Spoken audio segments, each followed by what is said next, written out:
Hoje a gente vai dar um pouco de sequência àquele tema da semana passada, quando eu comecei a falar sobre tempo e a relatividade do tempo, e um pouco da ilusão da dualidade que a gente vive. Então vamos refletir um pouco sobre aquilo que eu considero, talvez você possa considerar, a nossa real natureza. Percepção de tempo é uma das facetas mais intrigantes da nossa experiência humana, um dos aspectos mais interessantes. E ao longo da história a gente tem tentado medir, compreender e até mesmo controlar o tempo. Mas tem um problema, essa noção linear e rígida do tempo muitas vezes limita a gente e nos prende em ciclos de memórias do passado, ansiedades do futuro, e isso é absolutamente contraproducente. Então, para ilustrar a natureza relativa do tempo, a gente poderia explorar eventos históricos e eventos astronômicos. Vamos ver isso aí com calma. Por exemplo, em termos de história, as conquistas de Gengis Khan no século XII. Em termos de astronomia, a previsão de que o Sol vai deixar de existir daqui a 5 bilhões de anos. Vamos começar pela história. Gengis Khan, que foi o fundador do Império Mongol, ele é uma figura que parece quase mítica e real. As conquistas dele no século XII unificaram a maior parte das regiões da Ásia.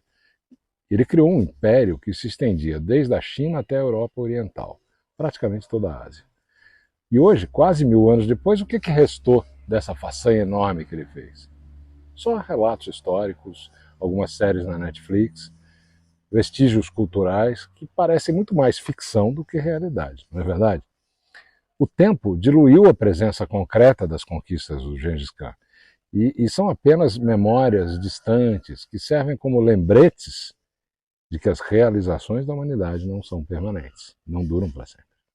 A história dele, de Gengis Khan, mostra para a gente como é que eventos que foram de importância monumental na época, né, podem se tornar apenas notas de rodapé na grande narrativa do tempo. O império que ele construiu, por mais vasto, por mais poderoso que tenha sido, não é mais do que uma sombra na história da humanidade. Vamos transpor isso para o que a gente está vivendo historicamente hoje? Século XX, século XXI, tá mesmo. Isso leva a gente a questionar a longevidade dos nossos próprios feitos, das nossas ambições. E isso força a gente a confrontar o fato de que o tempo pode apagar até mesmo as realizações mais grandiosas. O tempo cura tudo, deixa o tempo resolve e por aí vai. Quando a gente olha em contraste com aquilo que o Gengis Khan fez, vamos olhar para a astronomia, para a questão da escala astronômica do tempo. O Sol, que é essencial para a nossa vida aqui na Terra, ele está destinado a se extinguir em mais ou menos 5 bilhões de anos. 5 bilhões de anos. Essa escala de tempo é tão vasta que a gente nem compreende direito. Não dá para entender muito bem o que é isso. Enquanto a história humana registrada, aquela que a gente conhece e que a gente acompanha desde que teoricamente surgiu o homem na Terra, ela consta de apenas alguns milhares de anos. A vida do sistema solar é medida em bilhões de anos. E isso força a gente a reconsiderar a importância desses eventos cotidianos, desses eventos históricos, quando a gente encara a perspectiva da vastidão do universo. A ideia de que o Sol um dia vai deixar de existir é um lembrete extremamente importante da impermanência de tudo, de que nada fica do jeito que é. Quando a gente pensa numa escala cósmica, a própria existência da humanidade é só um piscar de olhos. Mesmo assim, por mais insignificantes que a gente possa parecer diante dessa imensidão do universo, cada momento que a gente vive é único. Cada momento é precioso. E essa dualidade entre a brevidade, a efemeridade da vida e a preciosidade daquilo que a gente tem aqui agora é o tema central na compreensão dessa questão da relatividade do tempo, do quanto é relativo mesmo e não absoluto. Esses exemplos, eles destacam a natureza ilusória do tempo linear, aquele que a gente pensa, né, de segunda a domingo. A gente vive as vidas presos a cronogramas, prazos, expectativas temporais e muitas vezes a gente esquece que o único momento que realmente existe é esse aqui agora, que você está vendo esse vídeo. O passado não passa de uma coleção de memórias e o futuro é só uma construção da nossa imaginação. A gente se apega a esses conceitos porque eles fornecem uma sensação de segurança, né? De estrutura, de alguma coisa mais concreta. Mas, quando a gente faz isso, a gente pode perder a consciência de que a vida está acontecendo aqui agora. Quando eu fico completamente pensando naquilo que aconteceu ou no que pode vir a acontecer, imaginando alguma coisa. Nossa sociedade moderna, ela está obcecada com o tempo, e não é de hoje. A gente mede os nossos dias em horas e minutos, né? Um dia tem 24 horas, uma semana tem 168 horas, e essa é a realidade. A gente planeja a nossa vida em calendários, cronogramas, listas de pendência, e muitas vezes a gente deixa a pressão do tempo controlar as nossas ações e as nossas decisões. Aliás, controlar? Que palavra mais equivocada. Ela não está correta. Mas mesmo assim a gente usa controle, porque a gente tem a ilusão da função do controle. Mas e se o tempo não for essa linha reta que a gente imagina? E se em vez disso ele for uma série de momentos presentes, um atrás do outro? Cada um tão importante quanto o anterior ou quanto o próximo. Essa perspectiva pode realmente nos libertar da tirania do tempo e permitir que a gente viva de uma maneira mais plena, mais autêntica. A ideia da não-dualidade oferece uma perspectiva para isso. Na abordagem não dualista, a separação entre o sujeito e o objeto, ou seja, entre eu e o universo, ela é vista como uma ilusão. E essa visão sugere que a gente é, na verdade, uma manifestação de uma única consciência absoluta, que existe fora do tempo e fora do espaço. Então, em vez da gente se ver como entidades separadas ou limitadas, a gente pode simplesmente perceber que a gente é apenas uma expressão temporária dessa grande consciência eterna ou absoluta. A não-dualidade nos convida a explorar a interconexão de todas as coisas.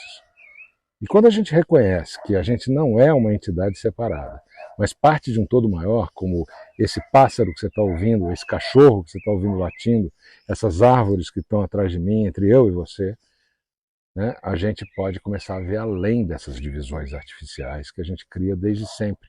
Porque a gente sempre foi moldado, condicionado a isso desde que a gente nasceu. Até 1 ano e meio, 2 anos de idade, a gente realmente não tem essa noção de separação. A gente é um só com o todo. A gente não julga, não critica, só observa e absorve. Mas aí, ali, pelo 1 ano e meio, 2 anos de idade, a gente já sabe que a gente é a gente. Aquele ali é o papai, a mamãe, o cachorro, a bicicleta, a tomada, não põe o dedo aí, eu sempre brinco com isso, que é perigoso, vai tomar choque. E aí a gente passa a ser separado do resto. Quando a gente percebe isso, vê lá na frente, anos depois, que isso é uma ilusão, compreender isso pode ajudar a gente a cultivar compaixão, empatia, uma sensação de unidade, de fato, com o universo, com o todo. Afinal, se a gente é parte da mesma consciência, então o bem-estar de um é o bem-estar de todos e de tudo. Quando eu reconheço a relatividade do tempo e a ilusão da separação, eu consigo me libertar para viver de maneira muito mais plena nesse momento aqui agora, no presente. Quando a gente deixa de lado as preocupações com aquilo que já passou ou com aquilo que ainda está por vir, né? Esse deslocamento temporal insano de remoer o passado ou imaginar um futuro, e isso tudo acontece aonde? Aqui agora. Quando a gente consegue fazer isso e ver isso, a gente abre um espaço para uma conexão realmente com esse momento aqui agora. E essa presença consciente nos permite experimentar a vida na sua plenitude, sem distrações do ego ou de construtos mentais, como a psicologia chama, né? Essas imaginações, a construção mental que separa a gente da nossa verdadeira essência, da nossa real natureza. Viver no agora não significa ignorar o passado e nem o futuro, mas perceber que eles não têm poder sobre a gente, a menos que a gente permita. O passado pode nos ensinar e o futuro pode nos inspirar, mas o presente é onde a gente vive. E cada momento é uma oportunidade para estar completamente presente, para experimentar a vida com esse frescor, olha aqui onde eu estou, e especialmente com curiosidade. Curiosidade é a chave. Quando a gente reflete sobre a relatividade do tempo, a ilusão da dualidade, nós somos convidados a reconsiderar a nossa relação com o mundo e com nós mesmos. Podemos começar a vislumbrar a nossa verdadeira natureza como parte de uma consciência unificada, que transcende essas limitações de tempo e de espaço. E esse entendimento pode trazer, e traz, viu? Paz, tranquilidade, sabedoria, uma profunda sensação de conexão com tudo que é, porque só é, só isso que existe. E essa jornada para entender a relatividade do tempo e a não dualidade, uma última análise, é uma jornada para dentro de nós mesmos. Quando a gente explora essas ideias, a gente pode despertar para uma nova forma de viver, uma forma que valoriza o presente, reconhece a unidade fundamental, que nós somos um só com toda a existência, e quando fazemos isso, transcendemos, vamos além das limitações do tempo e do espaço, e nos conectamos com a consciência absoluta que habita em cada um de nós.